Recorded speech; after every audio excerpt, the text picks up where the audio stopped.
अस्सलाम वालेकुम नाजरीन, मैं हूं अलवीना आगा और आप देख रहे हैं programme inside the news.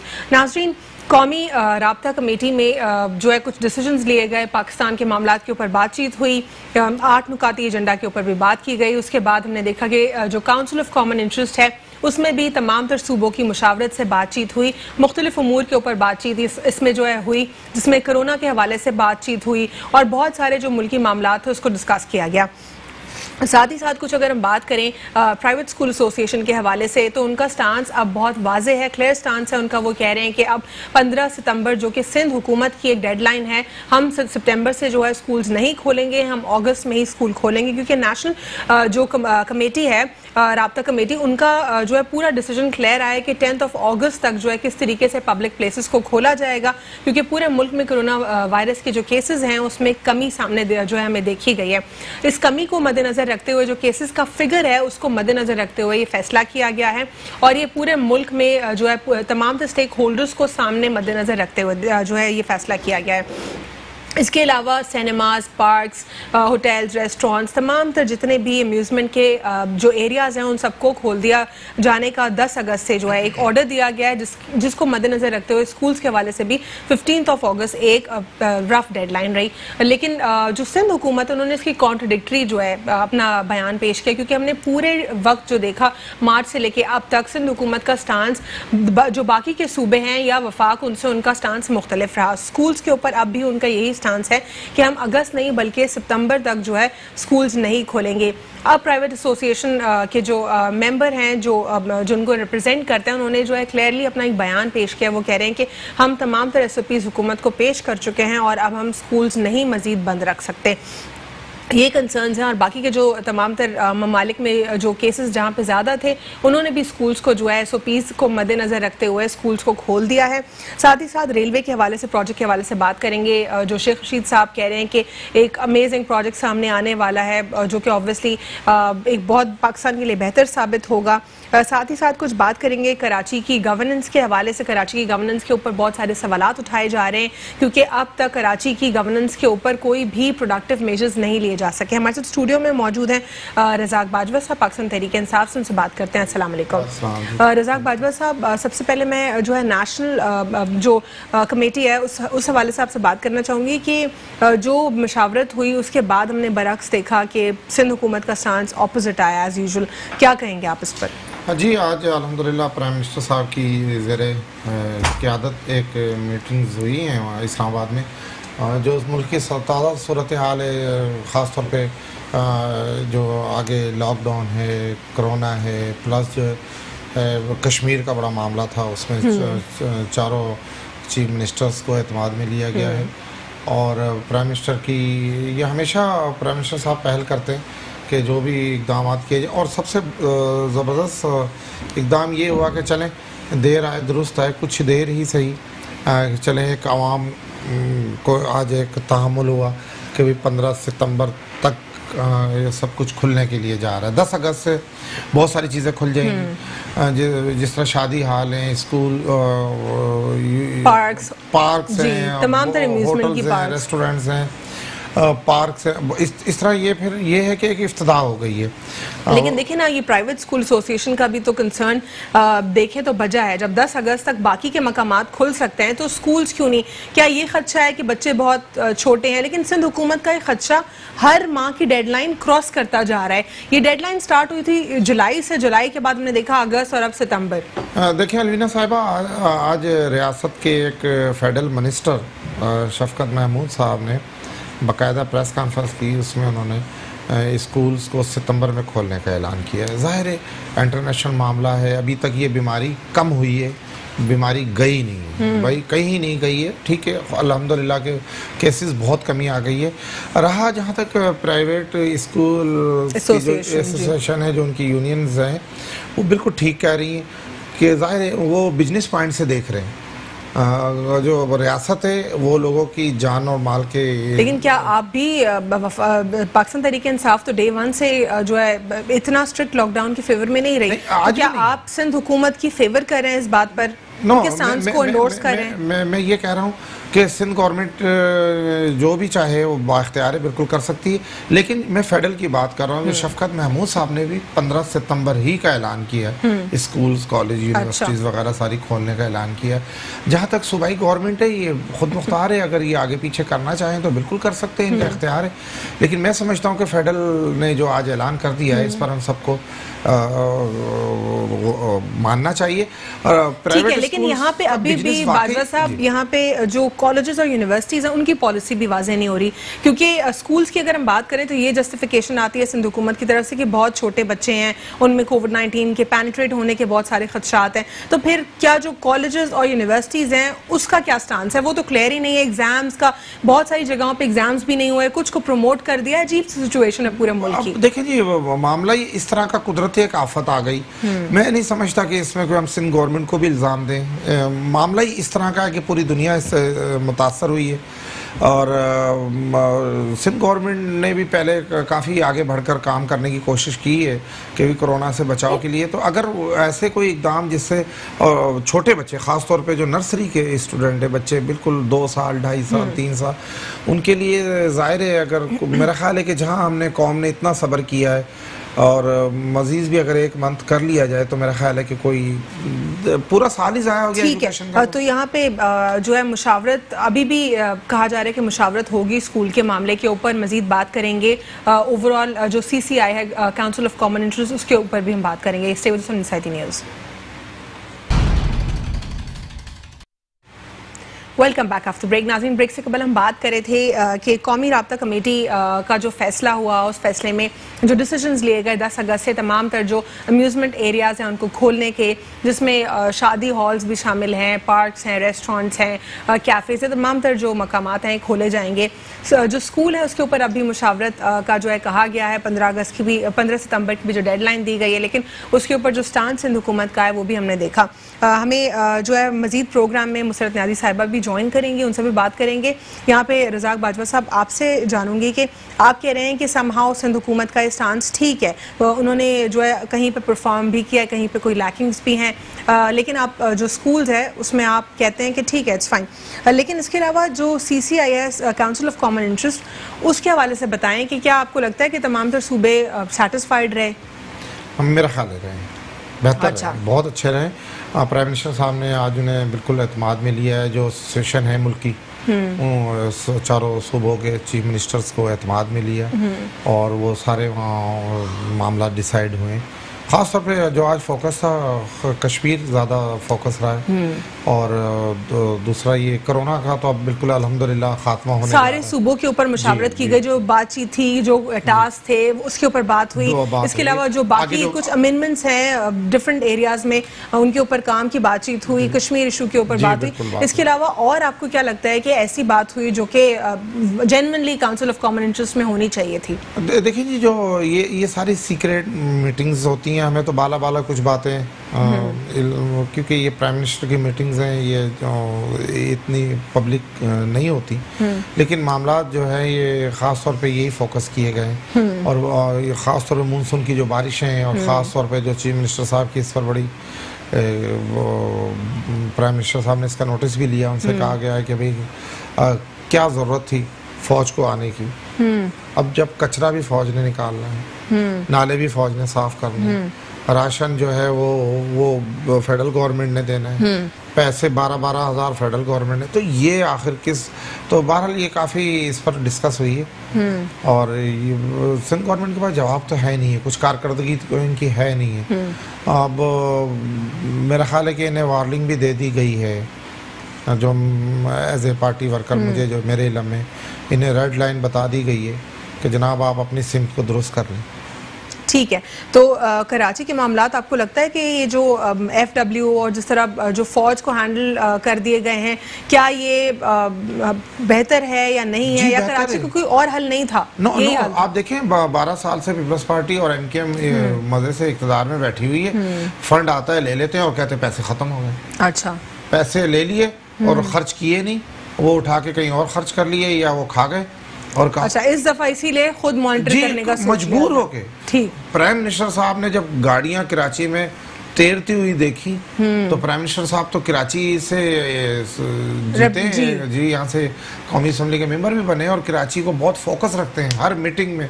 Karachi Karachi Karachi हमारे जो दोस्त हैं मैंने जो मीटिंग में बैठे होते हैं बातचीत उनसे होती, वो कहते हैं रज़ाक भाई सारी मीटिंग में 80% तो कराची प्राइम मिनिस्टर साहब ने।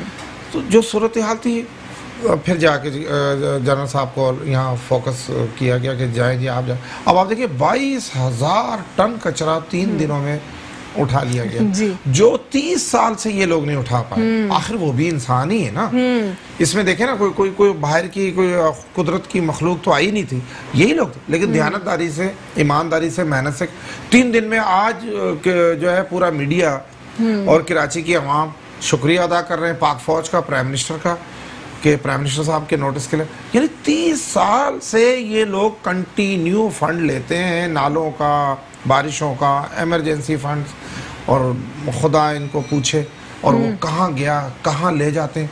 और अब तो बिल्कुल इन्हें परवाह भी नहीं है, कोई इल्जाम लगाता रहे। ठीक है, ये मुसरत न्याजी साहिबा 22,000 टन कचरा 3 दिन में उठाना, क्या कहेंगे आप इसके ऊपर? क्या सिंध हुकूमत के पास जब ऑटोनॉमी है, इस पर मैं जानूंगी आपसे, लेकिन यहाँ पर मैं कंटिन्यू करूंगी रज़ाक बाजवा के साथ कि क्या सिंध हुकूमत की जो पॉलिसीज हैं क्या वो वेग हैं, या फिर आपको लगता है कि क्या मामला है? जी बस या उनकी विल नहीं है, खुद विल भी नहीं है। जहाँ देखें ना, जब बदनीयती हो जाए, करप्शन हो जाए, अब पैसे दिए जा रहे हैं नाले साफ करने के लिए, अब वो नालों पर पैसे खर्च ही नहीं किए जा रहे।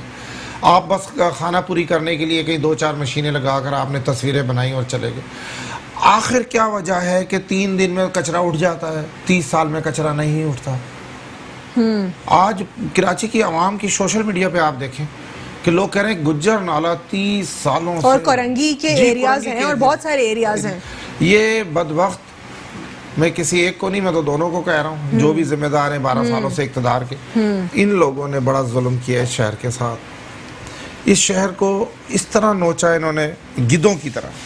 यानी आप देखें कचरा उठा म्यूनसिपालिटी है। ठीक है, मैं बाजवा साहब ये मुसरत न्याजी साहिबा से इस पर जानती हूँ उनका क्या स्टांस है। मुसरत न्याजी साहिबा, आपको प्रोग्राम में फॉर्मली वेलकम करते हैं। अस्सलाम वालेकुम। मुसरत, ये 3 दिन में 22,000 टन कचरा, मतलब ये क्या सिंध हुकूमत 18 कॉन्स्टिट्यूशनल अमेंडमेंट की बात करती है, उसको एक्सरसाइज करने की बात करती है, तो फिर किधर है सिंध हुकूमत की पॉलिसीज और सिंध हुकूमत का काम? देखिए, मैं आपको बताऊं कि मेरा भाई ये भी कह रहा है कि हमने गिद्धों की तरह नोचा है। हमने तो गिद्धों की तरह बकौल आपके नोचा है। आपने तो 2 साल में 22 करोड़ आवाम का सत्यानाश कर दिया, उनको गिद्ध से भी बुरा नोच के खा गए आप लोग। ठीक है, दूसरी बात अगर मैं इस पे आ जाती हूँ आपके क्वेश्चन पे, तो आपका क्वेश्चन वैलिड है कि बिल्कुल हमने अगर काम किया था और बिल्कुल पानी जो है ना 2 दिन के अंदर आपने देखा कि तमाम शहर से पानी खुश्क हुआ। हम ये नहीं कहते कि हमने 100% काम किया, कोविड-19 की वजह से इतना काम हम उन नदी नालों पे नहीं कर सके जो हमने करना था। लेकिन एक चीज ये भी वाज़ेह बात है, वाज़ेह पॉलिसी अलविदा कि ये छोटे और बड़े नाले जो है ना डीएम और केएमसी का काम है, लेकिन सिंध गवर्नमेंट बिल्कुल उस पर कर रही है और करती रहेगी। और जहाँ तक ये चीज है कि हम कहें कि पानी जब बारिश तेज होगी तो यकीनन कहीं ना कहीं तो कोताही हुई होगी। हम ये नहीं कहते कि हमने सिंचाई की तरह जो है ना। मुसरत साहिबा, आप ये जो बात आपने की है पानी के खड़े होने की बात, ये आपकी ओवरऑल जो गवर्नेंस है उसी के ऊपर सवालात उठाती है। यानी कि आपका इंफ्रास्ट्रक्चर तबाह है, इंफ्रास्ट्रक्चर तबाह होने के साथ आपकी मेंटेनेंस खराब है, आपकी मेंटेनेंस के साथ साथ सुपरविजन भी नहीं है, आपकी डेलीगेशन ऑफ पावर्स दुरुस्त नहीं है, सेपरेशन ऑफ पावर्स दुरुस्त नहीं है। ये तमाम तर सवालात सिंध हुकूमत के ऊपर उठते हैं कि आप लोग का पानी कैसे आखिर खड़ा हो सकता है। देखिए, मैं एक बार बताऊँ, अब मुझे आपसे सही तरह से क्वेश्चन की समझ नहीं है क्योंकि मैं ड्राइव कर रही हूँ और बारिश बहुत तेज होती है। ठीक है, दूसरी बात आपने कहा ना ओवरऑल आप मुझे बताएं कि किस चीज में बेहतरी की तरफ नहीं है। कोविड-19 आया तो उस पर जो इक़दाम हमने उठाए क्या वो गलत थे? अगर वो गलत थे तो तमाम लोगों ने उस इक़दाम को सराहा और WHO ने उसको सराहा। इनके इक़दाम से आप ये कहें ना कि नहीं है, लेकिन मैंने कभी नहीं कहा कि हमने।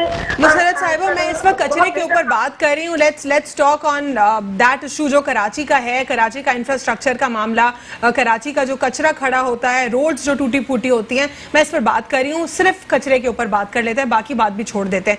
ये कचरा क्यों नहीं उठ सकता? जब बीच में कुछ इंटरनेशनल कंपनीज कह रही थी हमें अपना कचरा दे दें, हम इससे इलेक्ट्रिसिटी जनरेट कर देंगे। आप लोगों ने वो भी नहीं किया, आप लोगों से खुद भी नहीं हुआ। फिर पाकिस्तान एमक्यूएम पाकिस्तान के ऊपर जो है आप लोग कुछ एलिगेशंस लगाते हैं कि उनको पावर्स हैं लेकिन वो खुद नहीं कर रही हैं, और वो फिर आपका बताते हैं कि आप लोग उनको डेलीगेट नहीं कर रहे पावर्स।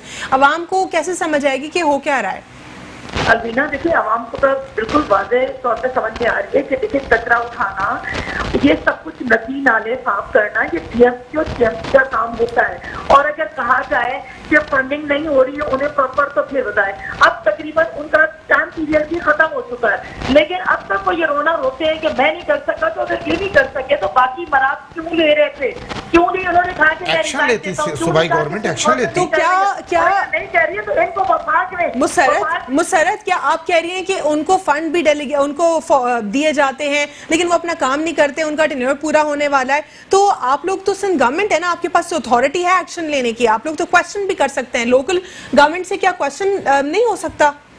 देखिए उनसे कई दफा जब मीटिंग हुई है और मीटिंग में कहा गया, उस मीटिंग में कहते हैं कि जी मैं बिल्कुल अपने तौर पे काम करूंगा, ये बैठ के सारे कुछ आते हैं। और अगर पीसीआई के जो लोग हैं, जो यहाँ पे सिलेक्टेड लोग हैं, वो आपको सड़कों में नहीं यहाँ पे आप ये बात नहीं कर सकती। यहाँ पे मुसरत साहिबा, आपने मेयर को कौन सा शौकास दिया? इनफैक्ट 18वीं तरमीम के बाद तो इसमें तो वफाक की तो कोई बात है ही नहीं ना। ये तो डेलीगेशन ऑफ पावर्स दुरुस्त कंप्लीटली आपके पास है, आपने डेलीगेट करनी है पावर्स, आपने सेपरेशन ऑफ पावर्स दुरुस्त करना है, इसमें कोई इंटरवीन नहीं करना वफाक ने। आप हर बात का इल्जाम वफाक को नहीं दे सकते। क्यों नहीं दे सकते वफाक को? आपके असद उमर तो फिर 18वीं तरमीम पर बात कर लें, फिर आप लोग बैठ कर।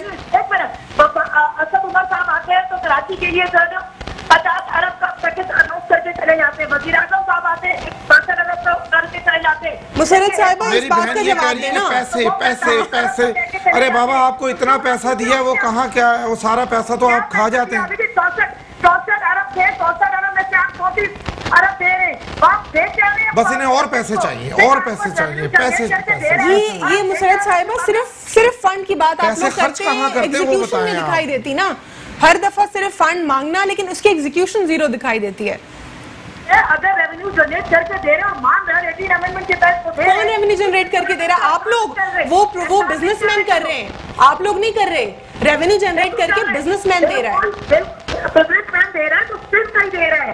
तुम्हें सिर्फ का रेवेन्यू जनरेट हो रहा है, तो कोई एहसान नहीं करे। 18 अमेंडमेंट के तहत दे रहे हैं, वो हमें खराब में ना दे रहे हैं, तो हम अपने लोगों पर खर्च कर रहे हैं। कहाँ आप लोगों ने करना है ना, हर चीज में खर्च भी वफाक करेगी। सुबह भी आपका है, हॉस्पिटल देख लें, कचरा देख लें, नाले देख लें, कहाँ खर्च कर रहे हैं हम लोग गुनाह कर रहे हैं इतना कुछ लेने के बावजूद। लेकिन नहीं, ये मुसरत साहब, मुझे ये समझ नहीं आ रही, ये इतना चीख कर तो बात मामलात आप लोग अपने सिर्फ अपने जो फैक्ट्स है वो तो नहीं बयान कर सकते ना। जो मेन फैक्ट है उसके ऊपर बात करते हैं कि बेसिकली जब डेलीगेशन ऑफ पावर्स जो प्रोविंशियल गवर्नमेंट है उसके पास, और वो डेलीगेट करती लोकल गवर्नमेंट को, आप लोग ये कैसे कह सकते हैं कि एमक्यूएम काम ही नहीं कर रही? एमक्यूएम पाकिस्तान को तो आपने काम करवाना है ना उनसे, किसी और ने तो काम नहीं करवाना। मिनिस्टर किसका है? वो कह रहे हैं कि ये लोग हमसे ना ये लोग हमें दे ही नहीं रहे। आप कह रहे हैं कि क्वेश्चन करने की हमारी सलाहियत नहीं, फिर तो आप लोग को फिर गिव अप कर देना चाहिए, हुकूमत नहीं करनी चाहिए। जब आप कह रहे हैं कि वफाक ने उनको, क्योंकि वफाक का उनके साथ एला है और वफाक जो है इस पर असरअंदाज हो रही है, तो फिर आप लोग ना करें। दोनों जिम्मेदार हैं, दोनों शहर की तबाही के जिम्मेदार हैं, दोनों कंटिन्यू इक्तदार में हैं, दोनों ने पैसा खाया, दोनों की हर वक्त ये बात है हमें और पैसा दे दें, हमें और भाई जो पैसा आपको दिया जाता है वो खर्च कहाँ कर रहे हैं आप? वो तो बता दें। इस शहर की सड़कों का हाल देखें, नालों का हाल देखो, पार्कों का हाल देखें, हॉस्पिटलों का हाल देखें, स्कूलों का हाल देखें, कॉलेजेस का हाल देखें, यूनिवर्सिटी। ये खुदा है, इनको खुदा का खौफ करना चाहिए। ठीक है, एक ब्रेक लेंगे, ब्रेक के बाद इनसे कंटिन्यू करते हैं। Stay with us on inside the news. Welcome back after break. नाज़रीन, ब्रेक से कबल हम बात कर रहे थे कि कराची की गवर्नेंस के ऊपर सवाल हमेशा से उठाए गए हैं। पाकिस्तान पीपल्स पार्टी से हमने इसके ऊपर बात की, पाकिस्तान तहरीक इंसाफ का भी इसके ऊपर मौक़िफ़ जाना। मुसरत न्याज़ी साहिबा, आपको प्रोग्राम में शिरकत करने का, आपने हमारे प्रोग्राम में शिरकत की बहुत बहुत शुक्रिया। जी बाजवा साहब, बात करेंगे अब हम ML1 प्रोजेक्ट के हवाले से। ML1 प्रोजेक्ट ये एक रेवोल्यूशनरी प्रोजेक्ट है और शेख रशीद साहब ने भी इसके ऊपर बात की है। CPAC जो है ये उसका एक, it's one of the projects, और इसकी जो वो है कुछ पॉइंट्स हैं वो मैं बताती चलूँगी। 6.8 बिलियन का ये डॉलर्स का बिलियन 6.8 डॉलर बिलियन का जो प्रोजेक्ट अप्रूव हुआ है, ये बहुत बहुत अहमियत का हामिल है। इसमें जॉब्स भी बढ़ेंगी, इसमें जो ओवरऑल इंफ्रास्ट्रक्चर है, रेलवे का सिस्टम है, स्ट्रक्चर है, और जो स्पीड है, जो ड्यूरेशन है, ये तमाम तरह इसमें एस्पेक्ट्स देखे गए हैं। क्या कहेंगे इस पर? जी, ये बहुत अच्छा इक़दाम है और मैं समझता हूँ कि शेख रशीद साहब बड़ी मेहनत कर रहे हैं। और आज मैं उनकी प्रेस कॉन्फ्रेंस देख रहा था, जो उन्होंने तफसील बताई सहाफ़ी हजरात को, कि उन्होंने बताया जी कराची से लाहौर, लाहौर से पिंडी, फिर मुल्तान टू लाहौर, और कराची टू पेशावर। ये तकरीबन कोई 3-3.5 हज़ार किलोमीटर ट्रैक है जो वो चेंज करने जा रहे हैं। ये मौजूदा जो इस वक्त ट्रैक है, ये जो लाइन है, ये ब्रिटिश दौर की है। किसी गवर्नमेंट ने इसे, उनके पास ना इतनी विल थी और ना ही मेरा ख्याल है कि वो ऐसी कोई उनकी नीयत थी। और अगर ये रेलवे जो शेख रशीद साहब ने आज फरमाया है, मैं समझता हूँ कि उसके बाद हमें जहाज़ों की और ये गुड्स ट्रांसपोर्ट की ज़रूरत कम पड़ जाएगी।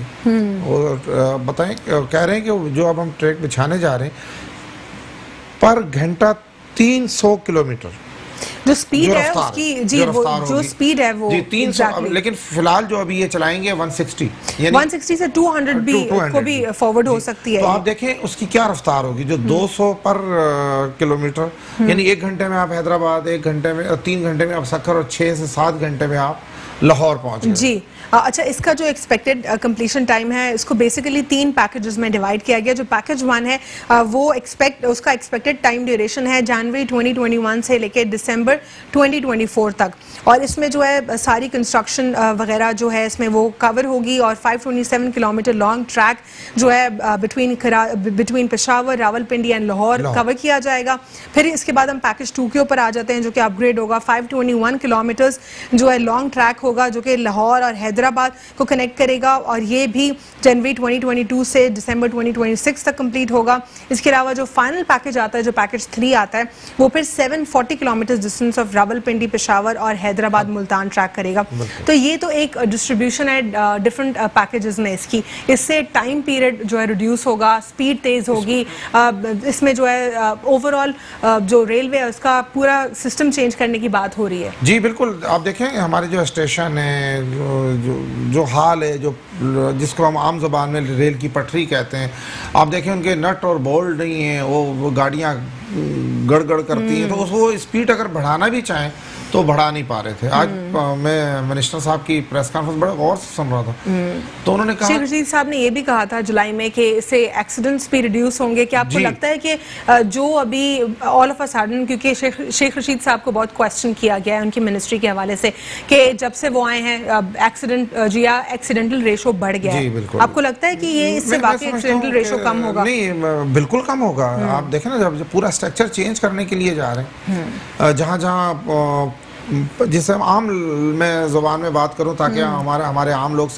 जिसे हम कहते हैं कि बहुत सैकड़ों की तादाद में कई जगह हमारे फाटिक नहीं है जहां रोकती है दोनों तरफ ट्रैफिक और गाड़ी। जो एम्प्लॉयमेंट है उसके हवाले से आप क्या कहेंगे? क्योंकि लोगों को ये कंसर्न होता है कि इस प्रोजेक्ट में एम्प्लॉयमेंट कहाँ से होगी, क्या क्योंकि ये सीपैक के अंडर आता है प्रोजेक्ट, तो लोगों को हमेशा से कंसर्न होता है कि इसमें पाकिस्तान कितना स्टेक होल्डर है। जी, पाकिस्तान की तो प्रॉपर्टी है, पाकिस्तान की तो ये प्लानिंग है, पाकिस्तान का हिस्सा है ये, पाकिस्तान का। क्या रज़ाक बाजवा साहब 90% लोग पाकिस्तानी वर्कर्स हैं प्रोजेक्ट में? मैं समझता हूँ कि अगर 90% नहीं होंगे तो तकरीबन मेरे ख्याल 70% तो लाजमी होंगे।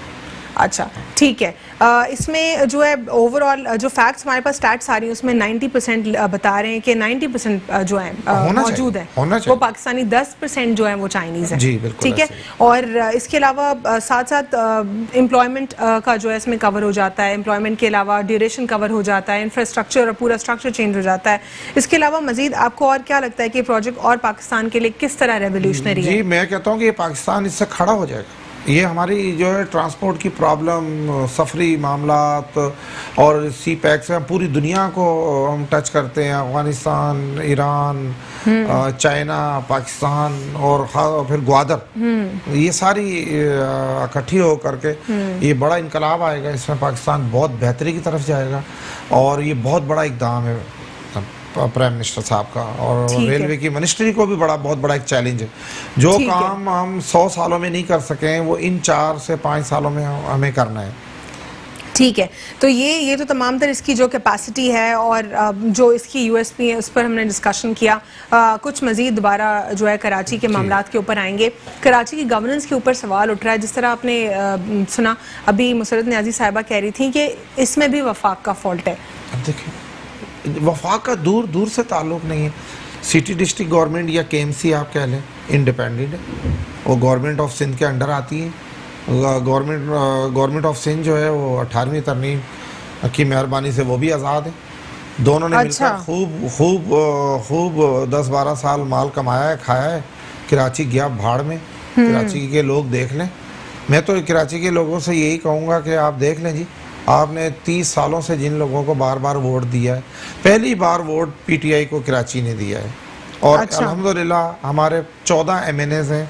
कराची की गली गली में जो है काम हो रहा है। सीवरेज हम सीवरेज चेंज करने जाते हैं, हम उनसे पूछते हैं, वो कहते हैं जी हमारी ज़िंदगी में तो यही सीवरेज थी, किसी ने कुछ नहीं किया। अलमीना साहब, इतना जुल्म हुआ है कराची के साथ, बहुत ज्यादती हुई है, और मिलकर दोनों जमातों ने की है। बारियां इनकी थी, बाहर आए कोई नहीं है ना इन्होंने स्पेस दिया किसी को।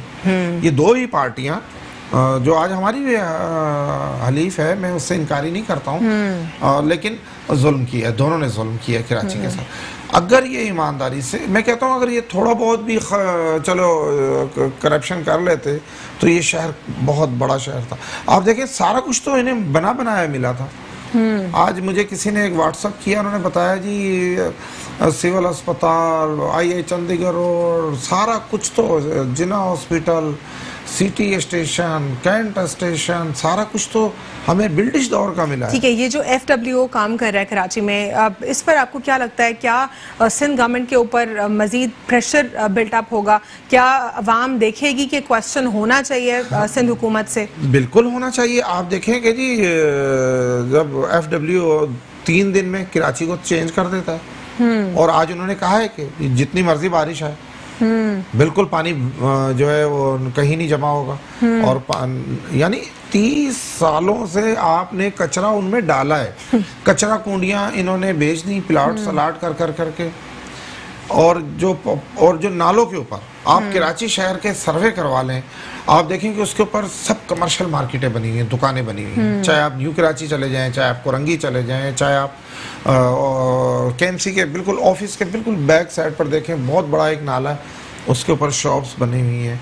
और अब नाला अगर ये साफ करना चाहें भी तो नहीं कर सकते हैं। जब तक नालों की इंक्रोचमेंट ख़त्म नहीं होगी, नालों को रास्ता नहीं मिलेगा, सफाई नहीं होगी, और जब कचरा कुंडियाँ नहीं होगी, पहले सरकारी कचरा कुंडियाँ होती थी शहर में, लोग उसमें जाके अपना कचरा फेंकते थे या सीपर वहाँ कचरा फेंकते थे। कचरा कुंडियाँ शहर की बेच दी, ठीक है, कोई टुकड़ा नहीं छोड़ा है कहीं। अब वो कचरा सारा रोडों पर।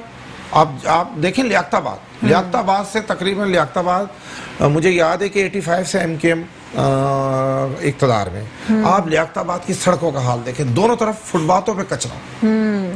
तो वो तो बहुत बड़ा एक अलमिया। अच्छा, फिर अलमीना साहब, एक और मैं आपको बताऊं, बच्चों के खेलने के ग्राउंड कहाँ गए, मुझे ये बताएं कराची के।